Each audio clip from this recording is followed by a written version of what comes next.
Olá a todos, meu nome é Eric Tadeu Camacho de Oliveira, estou aqui na UFABC desde 2011, sou aluno da pós-graduação aqui, doutorado em Ciência da Computação. O que eu vou apresentar hoje para vocês é um pouco do meu trabalho aqui no mestrado na UFABC. O meu orientador foi o professor doutor Fabrício Olivetti de França e minha co-orientadora foi a professora doutora Denise Hideko Goya. E o título do trabalho é Análise sobre comunidades em redes artificiais, detecção, propriedades e estimação de desempenho.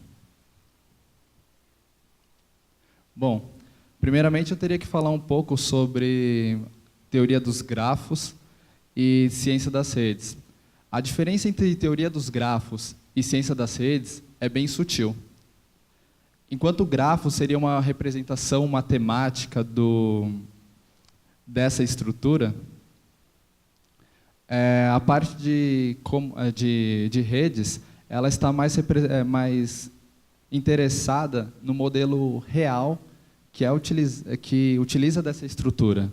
Então, a parte de teoria dos grafos está mais interessada nas propriedades matemáticas, no estudo teórico sobre essas estruturas, enquanto a ciência das redes está mais preocupada sobre as relações entre os vértices e as arestas. Essas ligações que tem entre eles, por que se deu essa relação, essa ligação entre eles? O interesse por ciência das redes tem crescido nos últimos anos. E esses estudos são utilizados diretamente em diversas aplicações. Uma delas, que é a mencionada aqui no slide, é na parte de neurociência, no qual foi feito um estudo sobre a evolução de uma rede de epilepsia e como essas modificações entre as arestas foram feitas ao longo do tempo. Uma das muitas análises é a detecção de comunidades. Essa é uma parte do estudo em ciência das redes. Aqui nós temos, como primeira rede, uma rede de karatê de um grupo, que é bem conhecida na literatura.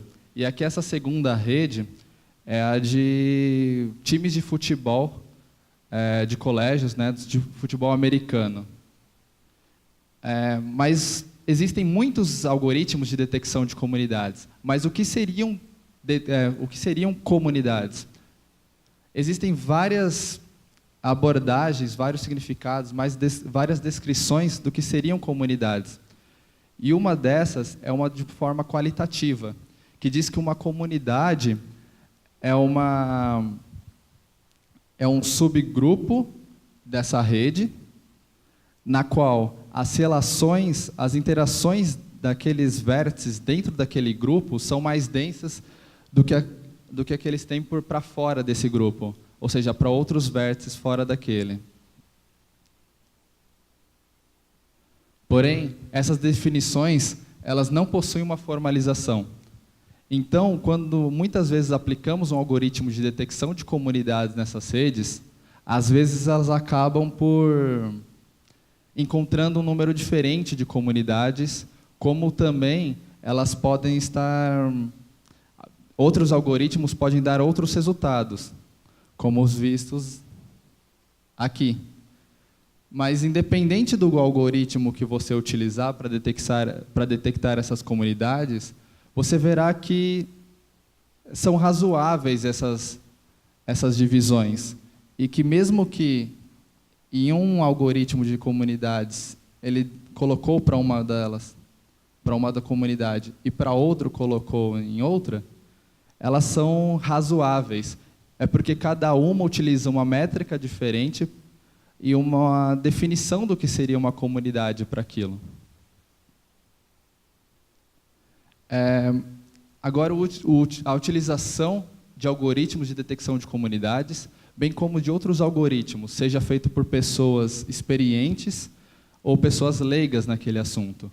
Muitas vezes, as pessoas mais experientes acabam por tendo uma utilização maior de um determinado tipo de algoritmo, de um tipo de técnica, e acaba ficando naquele algoritmo para todos os problemas utilizados.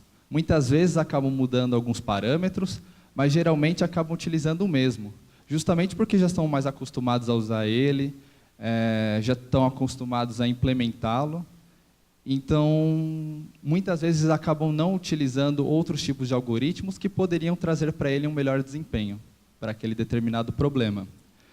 Do outro lado, temos pessoas leigas, que muitas vezes, por não saber o algoritmo que vão utilizar, a técnica utilizada, acabam por tentar utilizar todos os algoritmos, demandando muito tempo. Você precisa de muito tempo computacional para rodar todos eles. Principalmente alguns deles, que por utilizar algumas técnicas, é um tempo muito alto. Então não vale a pena. Mas do mesma forma, ele também não conhece muito bem o problema que ele está atacando. Então ele não sabe muito bem qual algoritmo utilizar, qual técnica utilizar. Então, seria melhor um melhor desempenho, um algoritmo que seria mais rápido ou mais interpretável? O mais interpretável, principalmente para aqueles problemas mais críticos, que eu esteja trabalhando, por exemplo, com um assunto médico, um assunto de economia. Então, eu não posso errar. Eu tenho que mostrar para o meu cliente que aquele modelo deu aquele resultado, colocou aquele nó, por exemplo, para aquela comunidade e aquilo está certo, ou está mais próximo de estar certo. Aquela pessoa tem que confiar naquela minha predição. Então, muitas vezes, se você não mostra para ele o que está acontecendo, ele não vai ficar confiante em utilizar aquele meu resultado. E aí, nesse trabalho, a gente foi ver justamente se as características das redes, elas influenciavam no desempenho dos algoritmos de detecção de comunidades. Então, qual foi o objetivo geral do trabalho? Primeiramente, analisar os diferentes tipos de algoritmos de detecção de comunidades. Existem diversos tipos de algoritmos. Existem os divisivos, os baseados em caminhos aleatórios, os espectrais, os de otimização de alguma métrica, os de caminho aleatório. Falando um pouquinho brevemente sobre um deles, que é o divisivo, ele acaba colocando todos os vértices numa mesma comunidade. E a partir de um critério escolhido pelo algoritmo, ele acaba dividindo aquela comunidade que era grande em duas. E enquanto ainda ele satisfazer esse critério, ele vai dividindo esses grupinhos menores em dois, até o ponto que escolhemos. Depois, relacionar as propriedades das redes com o desempenho dos algoritmos. Será que tem essa relação entre a propriedade, seja o número de vértices, seja o número de arestas, e o algoritmo que obteve o melhor desempenho? E a gente fez isso utilizando técnicas de aprendizado supervisionado para predizer o desempenho e escolher, assim, o melhor algoritmo.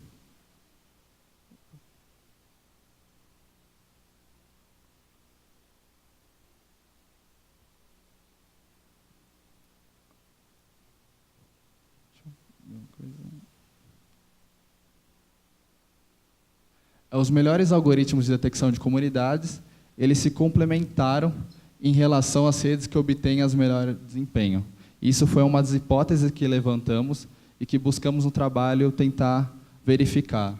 E a segunda hipótese foi que a performance de cada algoritmo de detecção de comunidades está ligada diretamente às propriedades da rede. O fluxograma do trabalho, inicialmente, foi a criação das redes artificiais, a partir de uma ferramenta de criação dessas redes. Então, nós passamos alguns parâmetros para ela, e ela criou várias redes para a gente. A segunda, já com essas redes artificiais, a gente fez a captura de algumas informações, algumas características dessas redes. Então, nós fizemos captura de quantidade de vértices, quantidade de arestas, o diâmetro, o nó, o grau máximo, que seria a quantidade de ligações, a quantidade de arestas que sai daquele vértice. Depois, com essas redes artificiais, nós utilizamos algoritmos de detecção de comunidades, justamente para encontrar os valores da métrica de avaliação. se aquela comunidade estava sendo bem estabelecida, se aquele vértice que foi colocado numa comunidade estava bem colocado. Então, com os valores das métricas de avaliação, mais as características da rede, nós acabamos fazendo uma base de dados de regressão. A base de dados de regressão, junto com os algoritmos de regressão, foi assim que nós criamos modelos de regressão. E com os modelos de regressão, baseados em métricas, que nós utilizamos em regressão, por exemplo, o RMSE, nós encontramos um melhor modelo de regressão. Quais são os resultados obtidos? O experimento de verificar a qualidade de cada algoritmo e suas diferenças, como resultado nós obtivemos que modelos possuíam resultados parecidos em termos de métrica da avaliação, mas alguns algoritmos se mostraram superiores aos demais em determinados tipos de redes. O que isso significava? Alguns algoritmos, eles se davam melhor para determinados tipos de redes. Então, aquilo de uma pessoa experiente utilizar sempre o mesmo algoritmo não era interessante, porque muitas vezes você acaba utilizando um algoritmo que, sim, na média da utilização, ele retorna bons resultados, mas para determinados tipos de redes, eles podem não muito bem entregar um resultado satisfatório, ou melhor do que aquele que ele já utilizava. Então, os algoritmos acabavam criando modelos complementares. Então, para determinados tipos de redes, era interessante utilizar o algoritmo X, e para determinados outros tipos de redes, utilizavam um algoritmo Y. Já para o segundo, era verificar se era possível estimar o desempenho de cada algoritmo dadas as propriedades da rede. E sim, foi possível encontrarmos essa relação entre as características e o desempenho dos algoritmos. Então, com isso, nós conseguimos utilizar um determinado algoritmo para criar um modelo de detecção de comunidades e não mais utilizar vários algoritmos.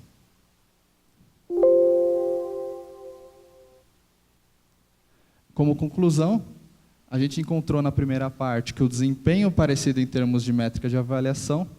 Então, os algoritmos, em média, eles tinham um desempenho bom, mas alguns deles acabavam se sobressaindo.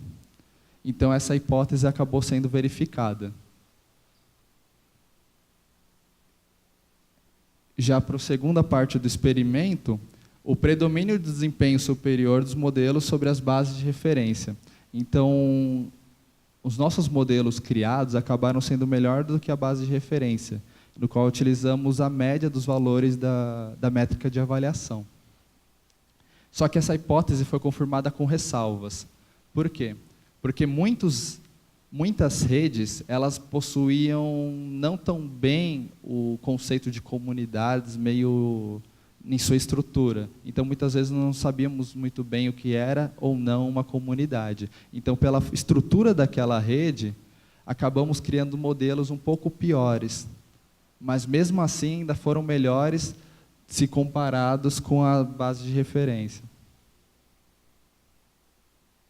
Então, como considerações finais, eu digo que os estudos sobre comunidades em problemas reais.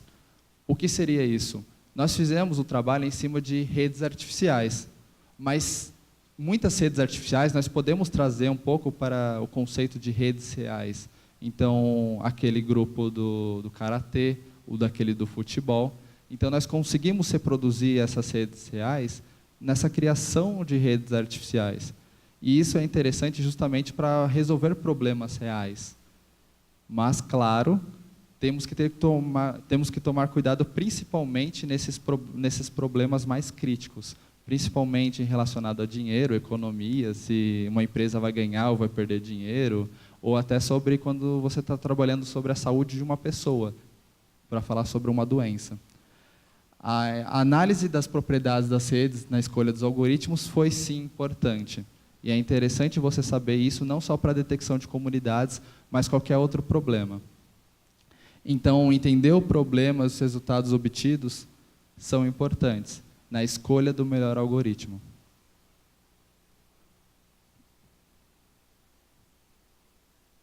Por fim, eu queria falar sobre esse exemplo aqui, desse trabalho, no qual ele utilizou um algoritmo de detecção de comunidade baseado em caminhos aleatórios, e ele conseguiu ver relações entre a doença, o câncer pulmonar, como também uma inflamação crônica. Então, a partir desse algoritmo de detecção de comunidades, ele acabou separando em dois grupos. Um grupo que era muito mais conectado, que estava pertencente a pessoas, a quadro que representava o câncer de pulmão, e aqui embaixo aquelas pessoas, por exemplo, aquelas informações que relacionavam a inflamações crônicas do pulmão. Mas agora falando um pouco sobre o momento atual que nós nos encontramos, a detecção de comunidade ela pode ser importante, por exemplo, no cenário das fake news que tivemos nessas eleições ou algo do tipo. Então, muitas vezes você saber que uma informação dentro de um grupo ela é disseminada de uma forma mais rapidamente e com mais força, você pode tentar conter esse fluxo dessa informação falsa quando ela tenta passar para outros grupos. Então, você consegue ver justamente nessa parte de comunidades que dentro de um grupo aquela informação ela corre rapidamente e que muitas vezes as pessoas acabam não verificando a veracidade daquilo justamente porque para ela não tem importância, enquanto quando essa informação sai de uma comunidade e vai para uma outra comunidade, uma pessoa pode falar, pô, peraí, deixa eu verificar se está certo ou não. Então, muitas vezes você pode utilizar esses conceitos de detecção de comunidades para saber justamente onde atacar e frear, por exemplo, essa disseminação de informações falsas. Aqui são as referências bibliográficas e referência das imagens. E eu gostaria de agradecer, e aqui está o meu e-mail para quem quiser perguntar mais alguma coisa, saber um pouco de informações do meu trabalho do mestrado. Obrigado.